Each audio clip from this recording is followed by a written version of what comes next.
Bom, inicialmente a gente vai ver, pessoal, aqui sobre as perspectivas, né?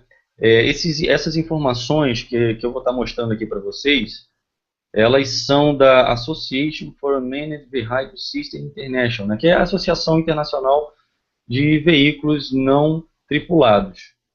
Tá? E por que que eu estou colocando uma fonte, né? Ou essa pesquisa ela foi baseada num estudo que não é nacional? Porque a gente ainda não tem aí uma pesquisa tão profunda, né? E que possa nos oferecer dados como os que eu vou apresentar para vocês aqui agora, tá certo? Então, o impacto econômico nos 3 primeiros anos de integração dos drones no espaço aéreo dos Estados Unidos. O valor é de 13,6 bilhões. Esses dados, pessoal, é interessante a gente ter, principalmente quando a gente está olhando para o setor de forma profissional, né, querendo realmente trabalhar com isso, para você ter uma segurança ali, ou pelo menos uma expectativa de retorno, de investimento, de saber como o mercado está se comportando, né? Bom, o número estimado de empregos gerados pela indústria dos drones até 2018, 70 mil novos empregos, né? Isso áreas profissionais, tá, pessoal? O salário médio anual de um piloto de drones nos Estados Unidos, 104 mil dólares por ano, o que daria aí algo em torno de 8.600 dólares por mês, né? Bom, esses dados é uma prévia só do que a gente tem aí, né? Quem realmente se interessar por buscar mais informações a respeito das perspectivas, com certeza vai se surpreender muito positivamente, mesmo em tempos de crise, né, que não afeta só o Brasil, mas muitos outros países, a área de drones ela está sendo uma área muito focada para investimento, né? Muitas pessoas, empresas inclusive, estão investindo pesado, e aí a gente tem esses números que realmente crescem os olhos ali, né, com relação ao investimento que a gente tem tido no setor. Eu posso, inclusive, como uma experiência própria nossa na Rio Drones, né, a gente existe basicamente há quase 3 anos, há 2 anos e alguns meses, né? E quando a gente iniciou o segmento aqui no Brasil, você não tinha praticamente nenhum tipo de informação de cursos, né? Você falava, inclusive, como eu venho também de uma área tecnológica, você falava sobre drones com as pessoas, né? Inclusive nos cursos, né? As pessoas não sabiam o que que era, né? Tudo bem que é um termo que não é, vamos dizer, oriundo daqui do nosso país, mas as pessoas não conhecem, né? Hoje até eu me surpreendo às vezes também em muitos cursos que a gente vai ministrar palestras e tal, cursos técnicos principalmente, né? Porque a gente vai ver mais adiante aqui na nossa apresentação que essa área tem tudo a ver com a área tecnológica, né? Óbvio. Né? A parte de mecatrônica, eletrônica, informática é uma área bastante multidisciplinar. Então, a gente é convidado de vez em quando para ministrar alguma palestra, né? Para falar sobre o tema e tal, e as pessoas não conhecem o assunto. E imaginando isso agora, remontando a 2 anos e uns 6 meses, 8 meses atrás, a coisa ela era bem menos divulgada, bem menos conhecida, né? E o que a gente tem experienciado aí de evolução do setor daquele período, né, até hoje, realmente é algo que se mostra muito promissor, né? Hoje você tem universidades que estão montando cursos de especialização voltados para as aeronaves remotamente pilotadas, né? Os termos eu vou sempre estar trocando, né, o máximo possível para a gente ir se habituando, tá, pessoal? Porém, drones é o termo mais popular e todo mundo entende, né? Agora, a gente vai entender como drones, aeronaves remotamente pilotadas, né? Tem vans, né, veículos aéreos não tripulados. Em alguns textos da própria ANAC, você vai encontrar também OVNIs, né, que é objeto voador identificado, enfim. Porém, a gente vai tratar de uma forma mais simples para facilitar aqui nosso entendimento. Bom, pessoal, e aplicações, né? Conforme eu falei agora há pouco também no iniciozinho, A gente tem muitas aplicações aí nessa área, tem aplicações que, inclusive, não são encontradas e, óbvio, estão sendo criadas agora, porque como é algo muito novo, né? Você fica com um leque de opções aí, a sua criatividade ela fica potencializada muita coisa, né? Você pode inventar, enfim, atividade de aplicação para o seu drone de diversas formas. E incêndios, né? Eu coloquei aqui alguns pontos só, algumas aplicações para a gente comentar um pouquinho. E depois, quem quiser comentar ou perguntar até acerca sobre desse tipo dessa parte que a gente está comentando agora, de aplicações, né? Fiquem à vontade, por favor. Bom, então, incêndio. É curioso, pessoal, que a gente vê lá fora, nos Estados Unidos principalmente, né, e eu estou citando sempre os Estados Unidos porque eles foram precursores, né, nessa tecnologia e certamente eles estão avançados aí com relação a tanto a regulamentação quanto a implementação de conceitos técnicos, né, para certificar pilotos, certificar profissionais da área. Então, eu vou sempre fazer referência a essa utilização lá e uma analogia ao máximo possível aqui com a nossa realidade. A gente vê muitos vídeos, né? Depois, quem tiver interesse aí, colocar na internet drones para utilização de drones do Corpo de Bombeiros, etc. Vocês vão encontrar, aqui no Brasil, na verdade, não muito, né? Porém, lá fora, bastante informação sobre isso. E eu coloquei essa parte de incêndios inicialmente porque a gente teve ontem, na verdade, né, dia 20, se não me engano, isso, ontem, o Corpo de Bombeiros do Rio de Janeiro, eles divulgaram oficialmente, né, um documento onde criaram uma coordenadoria da corporação para poder cuidar dessa parte de drones, da tecnologia, né, das aeronaves remotamente pilotadas e tal, para poder dar apoio ao serviço do Corpo de Bombeiros. E, obviamente, é uma ferramenta fantástica, né? Perdão. É uma ferramenta fantástica aí, não só para o Corpo de Bombeiros, mas para várias áreas de segurança, de monitoramento, etc. E eu achei muito interessante que a gente começa a observar que já está encaminhando para uma organização mais profissional, de fato, né? Uma utilização mais séria, onde não é só mais o pessoal do hobby que vai estar utilizando, né? Então, é muito utilizado lá fora já pelos órgãos de segurança pública, né?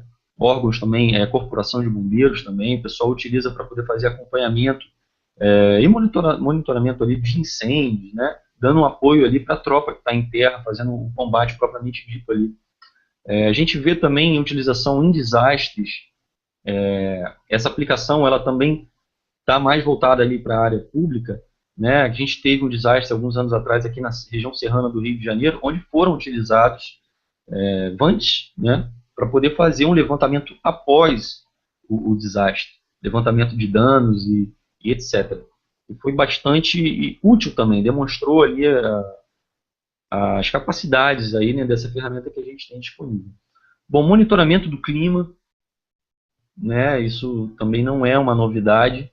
A gente tem equipamentos de maior porte, né, equipamentos de asa fixa que voam a altitudes maiores aí, óbvio, com todo um sistema de controle e de segurança, né, e fazem esse levantamento de pressão atmosférica, de movimentos, né, de correntes, etc. Telecomunicações, existem várias aplicações também, existe inclusive um equipamento do Facebook. Na verdade não é do Facebook, mas o Facebook está investindo, né, nesse projeto, que é um VANT, né, bem grande, que ele tem nas suas asas ali células fotovoltaicas e ele consegue ficar no ar meses, segundo eles. O projeto vende essa ideia, né? E esse equipamento ele vai sobrevoar sobre áreas prejudicadas aí financeiramente, economicamente, né, no desenvolvimento tecnológico principalmente, e vai disponibilizar a internet para essas pessoas, né, para essas sociedades. Bom, a gente tem também, pessoal, aplicação na agricultura, né, isso a gente tem hoje em dia já equipamentos multirotores que fazem ali o serviço de espargidor de agrotóxicos, né? Isso é uma realidade já em outros países. Aqui no Brasil a gente também tem ainda enfim, uma certa dificuldade de implementação, principalmente até então por causa das regras da ANAC que não eram específicas, né? E agora com essa regulamentação em vias de ser posta a público aí de forma oficial, a gente vai ter uma facilitação muito grande nisso, incentivo muito maior, inclusive de investidores, né? A gente tem aplicações na segurança, né? Com certeza é uma ferramenta fantástica na área de segurança. A gente já aqui no Rio de Janeiro já participou extraoficialmente, né, de uma demonstração para, enfim, para a segurança pública, né? O pessoal da Polícia Militar, eles fizeram enfim, fizeram uma demonstração para verificar ali as possibilidades de utilização do equipamento, né, como que poderia ser útil, e ficaram, obviamente, fascinados ali com a quantidade de informações e qualidade, né, que eles tiveram com equipamentos de pequeno porte, de um investimento baixíssimo ali, com relação a outros equipamentos até então utilizados, né, de outras tecnologias. Serviço de entrega, né, isso também não é mais novidade. A Amazon e inclusive outras empresas, inclusive brasileiras, né, fizeram serviços de entrega com drones. Teve uma padaria, se não me engano, em São Paulo também que fez uma divulgação de entregar pão com drones lá, né? Certamente esse pessoal teve problema, principalmente aqui no Brasil, porque a gente não tinha ainda, né, como não temos ainda uma avaliação não, uma regulamentação que vai prever, né, o uso, enfim, colocar ali as diretrizes que devem ser seguidas, né? Mas como o marketing valeu, né, dizendo que a tecnologia tem essa capacidade. Certamente que a gente tem também os fatores limitadores aí, né, pessoal, que são bastantes ainda com relação a certos tipos de serviços, como é o de entrega. Eu coloquei isso aqui principalmente para a gente comentar isso, né? Porque a gente tem uma série de componentes que fazem parte dos nossos drones, né? Que eles ainda precisam ser aprimorados com relação a precisão, né, de posicionamento, que no caso é feito pelo nosso GPS, enfim, programação diversas ali de segurança, de evitar obstáculos, são assuntos mais técnicos, que não é o nosso foco nessa palestra, né, mas que a gente provavelmente provavelmente não, certamente a gente vai falar com mais profundidade no curso que vai acontecer lá na feira, né, no curso de pilotagem profissional de drones. E a gente tem também na produção de filmes, né, produção de imagens para as mídias sociais, aí, também já é utilizado em larga escala esse tipo de aplicação, isso tanto no Brasil quanto no mundo, né? Aqui no Brasil, eu acho que os drones eles chegaram mais para serem utilizados, começaram, né, a ser utilizados para a produção de filmes, de imagens, né? Porque você tem todo um ângulo diferente de captação de imagens, e isso muda muita coisa na indústria de fotofilmagem, né? O que a gente tem, pessoal, nessa questão de aplicações? Temos também várias outras, como eu já disse, como a de mapeamento, por exemplo, né?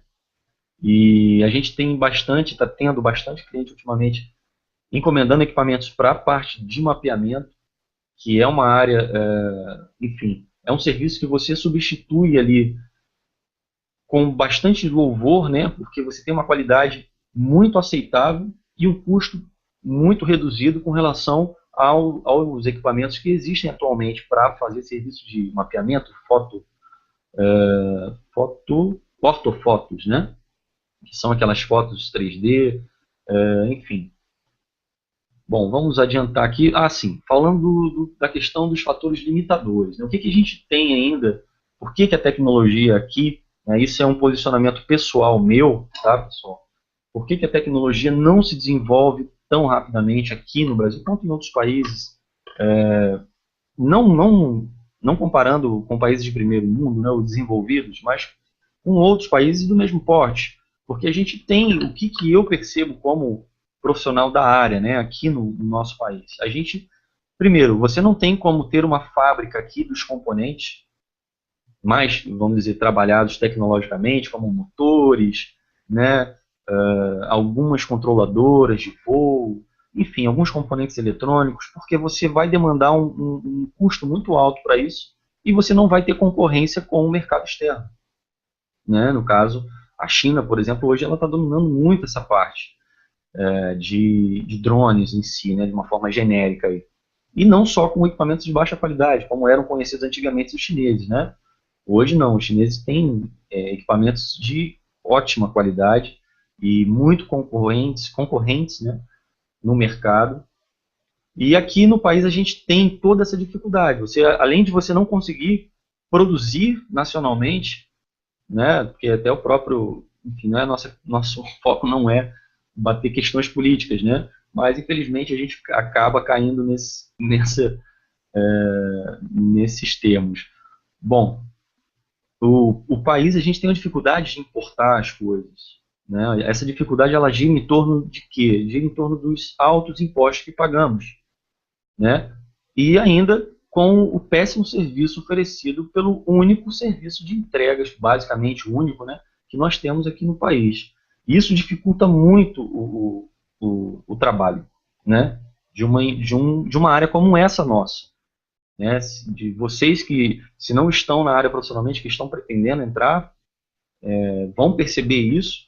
Né, a gente não tem como produzir muita coisa aqui e também para você importar fica muito complicado. Então, isso, óbvio que isso vai dar uma certa emperrada, né, no nosso desenvolvimento tecnológico do setor. Né. Infelizmente, a gente tem que vencer essas barreiras e por isso que o brasileiro, né, é um sujeito, uma, né, das espécies de ser humano habitantes aqui da Terra mais criativas do planeta, porque a gente tem que vencer todas essas barreiras para poder conseguir aí ter sucesso nos nossos empreendimentos. Pessoal, então agora a gente está entrando aqui numa outra área da nossa apresentação. Aí, o Alexandre, até se você quiser abrir pergunta para a parte anterior, né, se o pessoal quiser falar algo, perguntar algo sobre aplicações, perspectivas, ou quiser deixar para o final só, qual seria a melhor alternativa? Então, Felipe, eu acho que a gente pode seguir direto, fazer algumas perguntas no final mesmo, tá? A gente está organizando as perguntas ainda, Ah, então no beleza. final já vou ter aí as perguntas certinhas, tá bom? Tá certo, então. Então, vamos seguir. Bom, dica aos aspirantes, né, pessoal? Aspirantes a piloto, né? Inicie imediatamente a prática de voo. Obviamente, pessoal, essa não é uma boa dica, né? Eu coloquei isso aqui propositalmente porque, como a gente aqui na Rio Drones, a gente trabalha também com cursos, né, onde a gente tem ali aula prática, só que antes da aula prática a gente tem um conteúdo teórico. Né, e muitas pessoas, eu diria para vocês que seria algo em torno de 80% do público que procura cursos, as pessoas só querem a pilotagem. Né? A pessoa, não, eu não quero saber de como eu faço para trocar uma hélice ou um componente, eu não quero saber como funciona isso, como funciona essa plaquinha aqui, eu não quero saber disso. Eu quero pegar esse controle aí, cheio de botão, né? Aprender a pilotar esse troço, botar no ar e fazer minhas filmagens lá, ou fazer o serviço que eu desejo. Né? E, assim, a gente sempre recomenda, óbvio, a escolha é de cada um. Né? Nós não vendemos curso, pelo menos de nossa parte, não vendemos curso somente de pilotagem, de prática de pilotagem, tá, pessoal? Somente de prática de pilotagem. A gente não faz isso porque a gente não está lidando com aeromodelo nessa área. Né? Esses equipamentos que a gente opera, eles possuem toda uma tecnologia que embarcada, né, que deixa esse equipamento mais complexo. Então, o profissional, né, a pessoa que quer, eu diria que não só o profissional, mas a pessoa que quer entrar nessa área, mesmo como um hobby que seja, tem que obter o conhecimento básico, pelo menos, do funcionamento desse equipamento, né, desses equipamentos que a gente utiliza. Então, a gente muitas vezes perde até alunos aqui porque a galera não quer, o pessoal não quer fazer a parte teórica, né? Porque a parte teórica envolve eletrônica, envolve mecatrônica, envolve programação, envolve informática, envolve, enfim. E as pessoas, muita gente não quer, a gente até entende isso, né? Porém, como recomendação nossa é que a pessoa se qualifique nesses termos, né? Se qualifique adquirindo conhecimento técnico sobre, pelo menos básico, superficial, né? Sobre as aeronaves que a gente utiliza. Porque o que a gente vê acontecendo, pelo menos nesses cursos que a gente ministrou, tem mais de um ano que a gente ministra cursos nessa área, muita gente que vem e que não dá atenção devida para a parte conceitual ou teórica, teórica entre aspas, né, porque não é teórica, a parte técnica enfim, da atividade, as pessoas fazem o curso conosco, vão apenas para as aulas práticas, né, chega na prática, elas não vão bem, e aí elas, após concluírem o curso, elas adquirem lá o seu equipamento, né, geralmente compram já um equipamento pronto, dessas empresas mais famosas aí que vendem e tal, e que são mais populares, né, porém não são tão baratos. Esses equipamentos, nenhum deles, né, os mais profissionais ou semi-profissionais, não são baratos. E o que acontece é que essas pessoas detonam ali o seu equipamento na primeira semana, né, na primeira semana de uso. A gente tem muitas ocorrências disso aqui, pessoal, muitas. E para ser bastante honesto com vocês, de todas as ocorrências que acontecem tanto com terceiros quanto conosco, de quedas, de acidentes, a maior parte, e inclusive no estudo que a gente fez aqui, seria de 80% a 90% dos acidentes que ocorrem, que geram quedas das aeronaves, a culpa é do piloto, né? A culpa é do operador. Tanto que a gente, por isso até, que a gente não recomenda que a pessoa saia direto para a prática de voo. Porque a incidência de acidentes é grande. Inclusive, depois que você já tem experiência, depois que você já tem conhecimento técnico, os acidentes eles vão acontecer, né? Isso é uma característica que o piloto ele tem que ter, né? Com certeza, é um emocional ali devidamente equilibrado, porque em algum momento vai cair o seu equipamento. Né? Isso, principalmente no início, tá, pessoal? Estou falando no início. E vai acontecer. Então, nunca inicie direto para a prática. Leia bastante antes. Né? Se possível, faça um curso que te qualifique, que te dê ali o conhecimento técnico básico ou aprofundado ao nível que você deseja, para que você minimize ao máximo os riscos de acidente. Né? E daí você não perde, vamos dizer assim, é um valor que você está investindo, né, para você adquirir um conhecimento que, óbvio, na frente você vai ter o retorno, porque você não vai destruir ali o seu drone, né, com a câmera que você embarca ou com a tecnologia que você embarcou nele para fazer a atividade que você pretendia, beleza? Então, pessoal, conheça intimamente os componentes constituintes da sua aeronave, né? Entenda o funcionamento da mecânica e eletrônica envolvida. Isso a gente está falando de forma básica. Né? Você não precisa fazer um curso de eletrônica. Então quer dizer que para eu trabalhar com pilotagem de drones, para eu ser um piloto ou um operador, eu preciso ser técnico em eletrônica, eu preciso ser técnico. Não, não precisa, mas você precisa conhecer o básico disso. Né? Então o que está envolvido, qual é a tecnologia envolvida, como é que ela funciona, né? Como é que um multirotor, por exemplo, e até mesmo um asa fixa, né, mantém a sua estabilidade sem você precisar controlar ele, né? Será que tem o que ali, que tipo de tecnologia? Então, o piloto ele tem que saber disso. Tá? Explore ao máximo as funções de sua controladora de voo. Então, a controladora de voo, pessoal, é o dispositivo eletrônico, né, é um microcontrolador que todo drone possui, né? Senão não seria um drone, seria um aeromodelo, que faz o quê? Faz ali o gerenciamento do voo, né? Coordenando a aceleração de motores, movimento de leme das aeronaves, enfim, para que mantenha a estabilidade e execute também ali o seu voo autônomo, caso você precise, você vai realizar um voo autônomo, por exemplo, né? Então, explore ao máximo as funções da controladora. Você tem que conhecer qual o modo de voo que você está voando, porque qualquer drone, né, em si, a aeronave remotamente pilotada com essa tecnologia de voo autônomo embarcada, vai possuir ali sensores, né, vai possuir ali todo um interface de programação que você precisa conhecer. Modos de voo diferentes, né, modos de voo pelo GPS, modos de voo manual e modos de voo automático, enfim. Cada controladora tem suas próprias características, né? E hoje no mercado a gente tem muitas marcas, muitos modelos, e cada modelo com a sua própria nomenclatura de modo de voo, com a sua própria característica de programação. Então, se você está disposto a pilotar, vou pilotar o drone X Rio Drones lá. Né? Bom, qual controlador que vem esse equipamento? Eu tenho que conhecer essa controladora. Né? Eu tenho que abrir lá no computador a interface de programação para ver como funciona o sistema. Né? Ah, não quero isso. Tudo bem. Você não quer abrir, não quer mexer com programação, você não quer... Ah, não gosto de informática. Não... Bom, eu já repensaria ali se iria entrar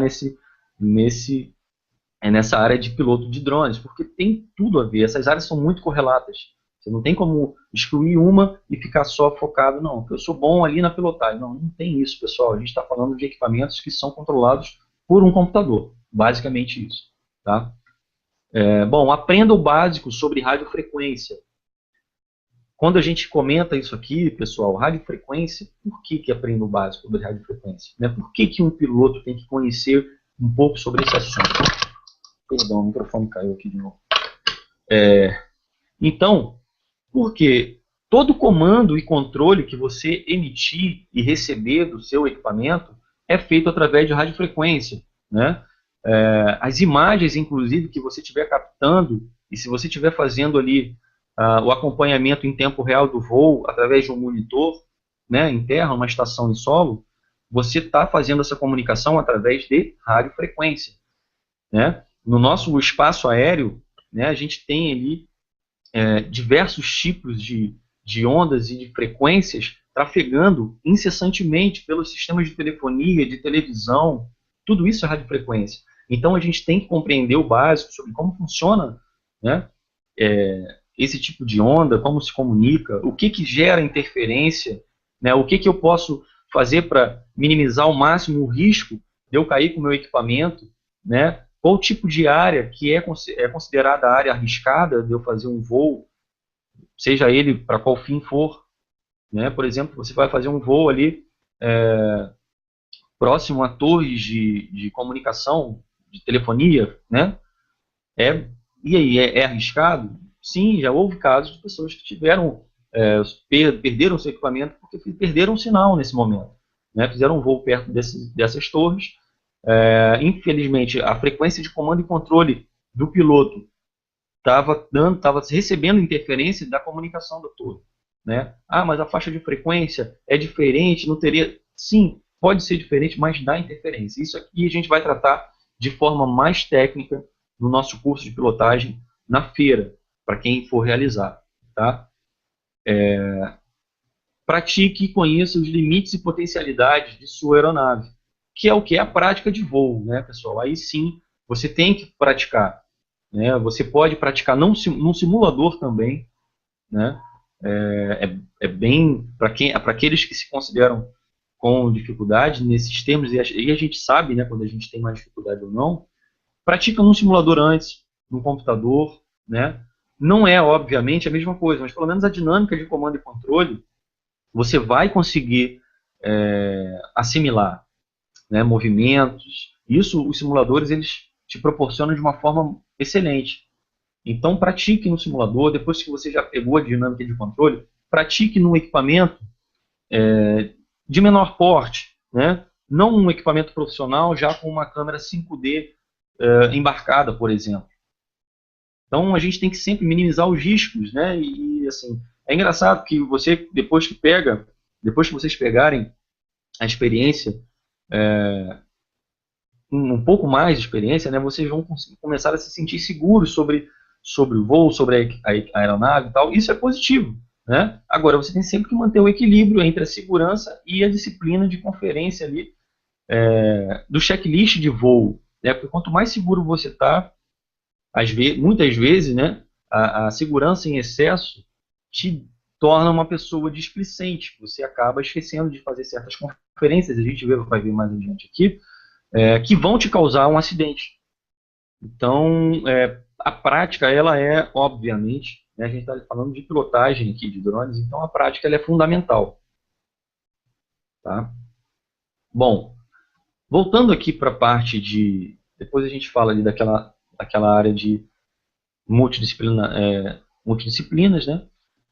Essa questão da dica aos aspirantes. É um comentário apenas, né, e com certeza creio que muitos considerarão bastante válidos, é o seguinte: o que a gente tem hoje no mercado? Tá, pessoal? Voltando até um pouco para a parte de perspectivas. Muitas pessoas, inclusive, procuram a gente para fazer um curso e tal, né? O curso tal, dar um certificado, sim e tal. E o mercado de trabalho, eu já vou sair e começar a trabalhar? Né? Eu vou terminar o seu curso e começo a trabalhar. Bom, não é bem assim, né, pessoal? Até mesmo porque você não tem como ter um setor profissional se esse setor ele não está regulamentado.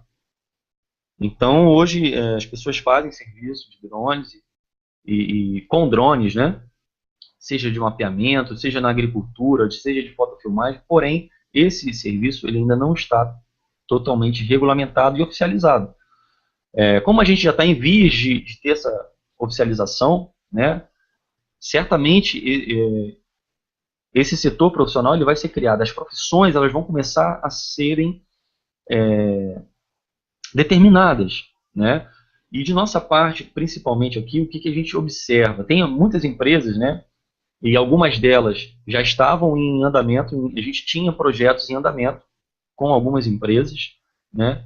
Que vão utilizar drones, porém elas não utilizavam ainda porque, óbvio, estavam, né, aguardando a regulamentação ser liberada ou pelo menos isso ser definido. Quando nós tivemos agora, nesse mês agora de setembro, a notícia, né, que a regulamentação iria sair e tal, isso deu as empresas que já estavam em negociação fecharam o contrato e tal, e alguns projetos estão em andamento. E o que acontece? Piloto de drones, né? Qual é a minha área? Onde é que eu vou atuar? Vou procurar emprego aonde? Né? Bom, se você não for um autônomo, essa área, ela ainda não, eu não vi ainda, tá, pessoal? Não encontramos, e a gente está sempre acompanhando o desenvolvimento do setor, né? Não encontramos áreas a gente está contratando piloto de drones. Não encontramos empresas que façam isso, tá? Porém, um dos contratos que a gente tem em andamento, né, dos projetos, nós mesmos iremos precisar irá ocorrer uma demanda de profissionais dessa área. Nós iremos precisar de profissionais dessa área, né? E o que a gente já está antevendo e já colocando no nosso conteúdo, inclusive a gente vai falar disso mais profundamente também na feira, né, no curso, porque aqui a gente, infelizmente, não tem o tempo para falar de tudo, né? Mas colocar termos ali no curso, né, avaliações psicológicas para os pilotos, né? Não só psicológicas, mas a prática, óbvio, mas também avaliações psicológicas, porque nós iremos precisar de pilotos que irão controlar aeronaves que custam ali algo em torno de 150, 170 mil reais, né?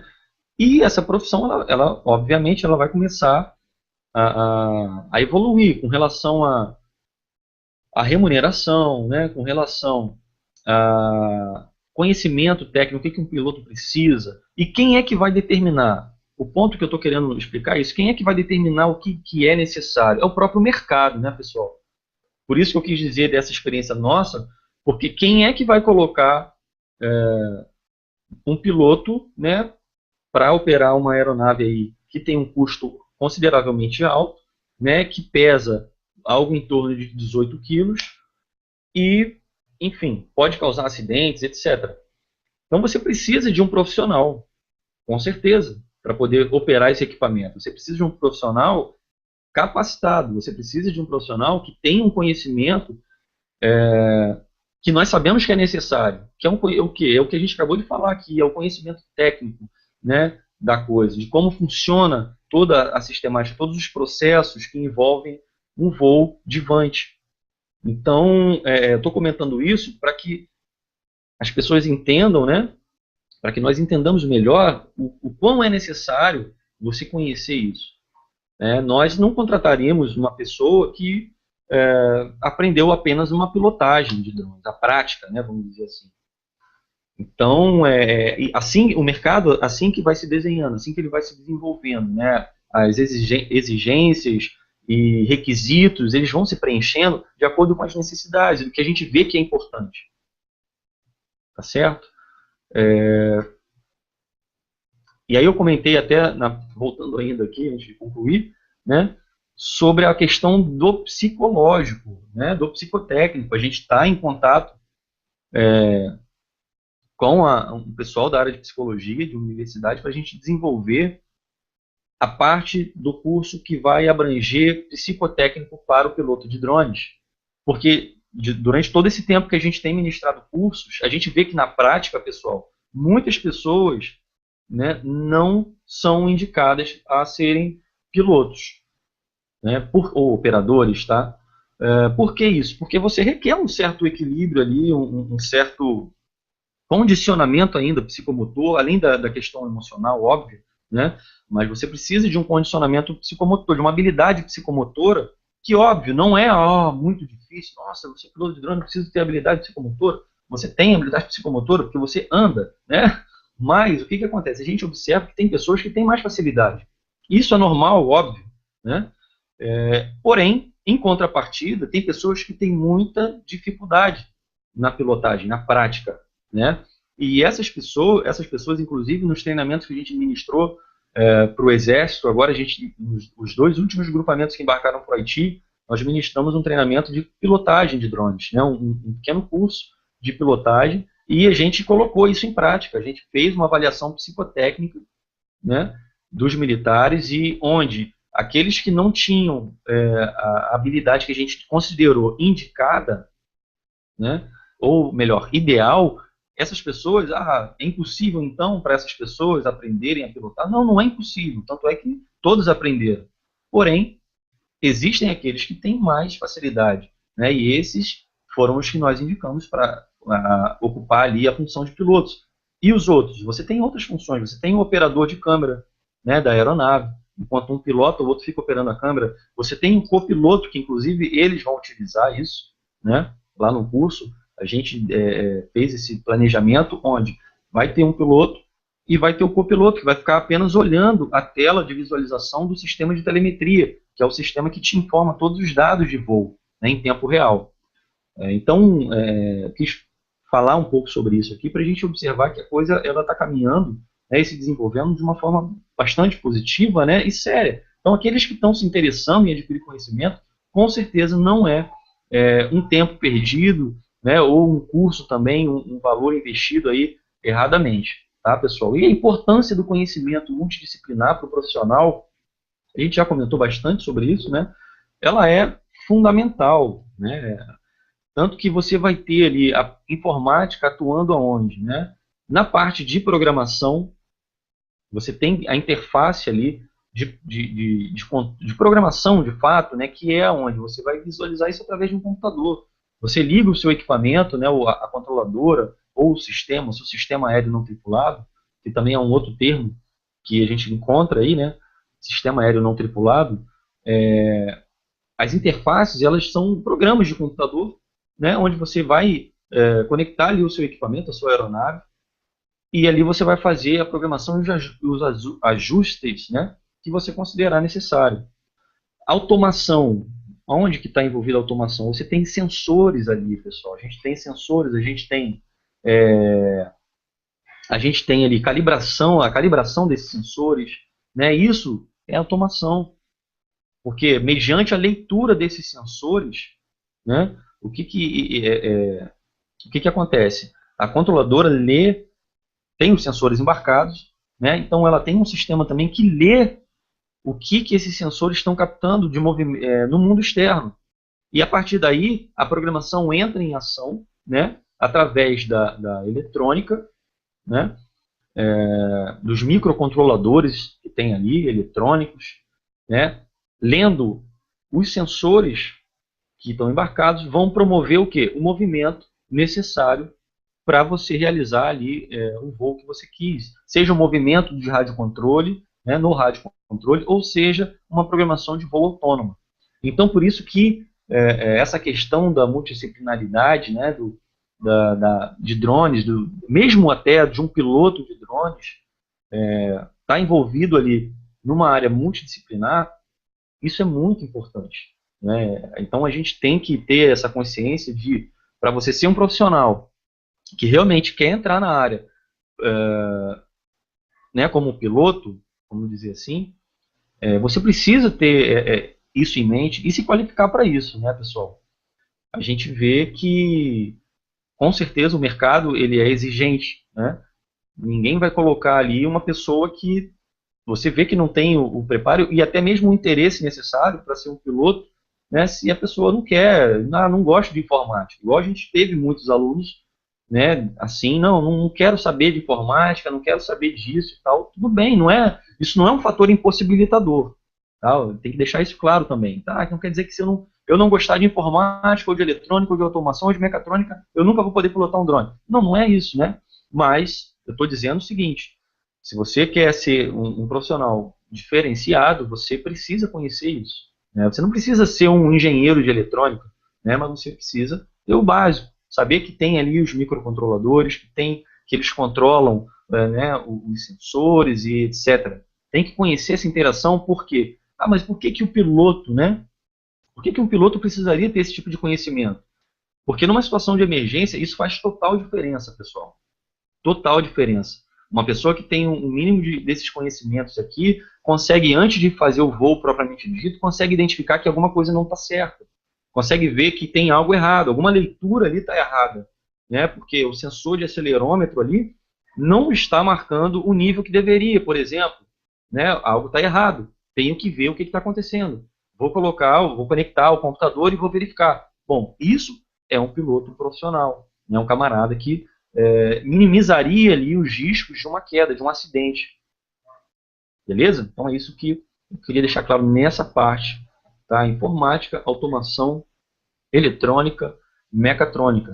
São áreas aí que fazem parte do nosso métier aqui, né, de drones. Bom, e para encerrar, pessoal, essa nossa palestra, tá? A gente está em tempo ainda, Alexandre?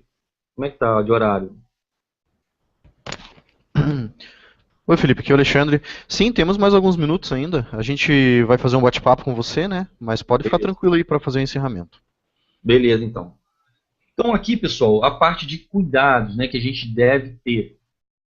E por mais que alguns deles pareçam bestas mesmo, né, não são tão bestas assim. Tá? A gente sempre, atenção às condições climáticas, né, tem muita gente boa aí, gente experiente, que vai, inclusive aqui, contar um fato rápido, né, um caso rápido que ocorreu e foi interessante. Na cidade que eu moro aqui, né, tem um aeroclube próximo, onde as pessoas vão lá voar com seus aeromodelos e tal, e a gente vai também fazer o teste com alguns equipamentos, né, que a gente desenvolve aqui alguns projetos próprios nossos, né, por enquanto apenas de multirotores, e aí a gente vai lá nesse aeroclube para poder fazer o teste do voo. E num desses dias, a gente saiu, o clima estava bem tranquilo e tal, e lá é uma área bem aberta no aeroclube, né? Óbvio, por motivos óbvios, né? A gente viu ao longe, a gente chegou a fazer um pouco de um pequeno teste e tal, e de longe a gente viu ali um movimento atmosférico meio estranho, né?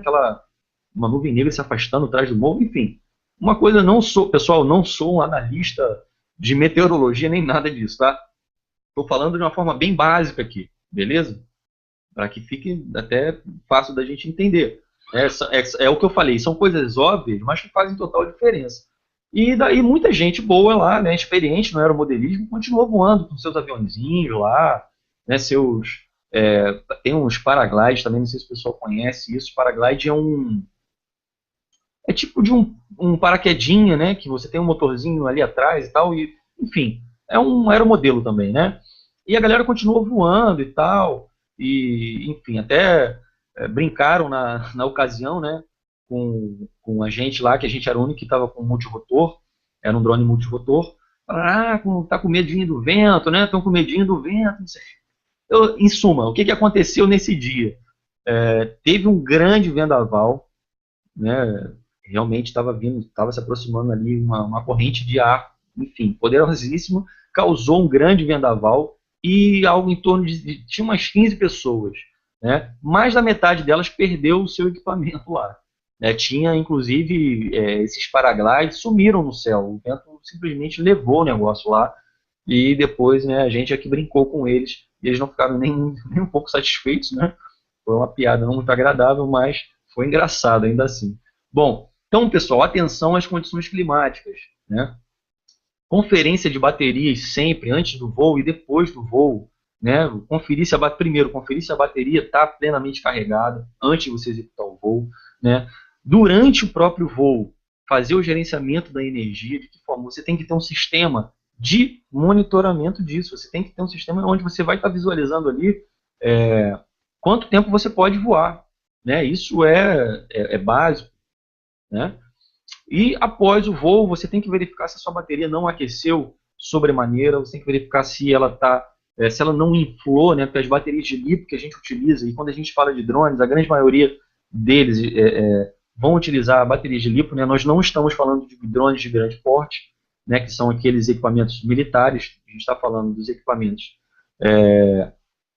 inclusive que a ANAC citou na proposta de regulamentação, que são equipamentos de pequeno porte ali, né, de até 25 quilos, vamos dizer assim, que seria classe 3, né? Então, vai funcionar com bateria de lipo. Então, tem que ter esse cuidado, sempre. Né? Se a sua bateria está um pouco inchada, isso caracteriza que ela já está chegando no seu limite de vida útil ou está danificado. Então, você tem que também verificar isso, né? Reconhecimento preliminar do local de voo. Isso aqui também é fundamental, pessoal. Né? Antes de vou fazer uma filmagem, muita gente tem procurado para fazer fotofilmagem, trabalhar com isso, né? Uma área boa para isso. E aí você não faz vamos dizer assim, um reconhecimento do local. Você chega lá, você vê que tem uma série de prédios, né? Tudo bem que a gente também não pode nem falar disso de uma forma já oficial, porque a ANAC ainda não amarrou especificamente, né, esse regulamento, mas provavelmente você vai poder fazer sim as suas filmagens, né, em locais, em eventos, etc., com a anuência das pessoas ali presentes, né, o consentimento, vamos dizer assim. Então, esse texto ele se mostrou, né, bastante favorável para esse tipo de atividade. Então você tem que fazer o reconhecimento do local, não só para fotofilmagem, mas para todo tipo de atividade que você vai realizar. Né? Para você saber como é que é a geografia do terreno, né? Para você saber se ali é uma área muito urbana, se tem muitos prédios, né? Se tem torres ali de telecomunicações que podem te gerar interferência. Então é fundamental que você não chegue no local onde você vai fazer o serviço e já saia pondo o seu equipamento para voar de primeira.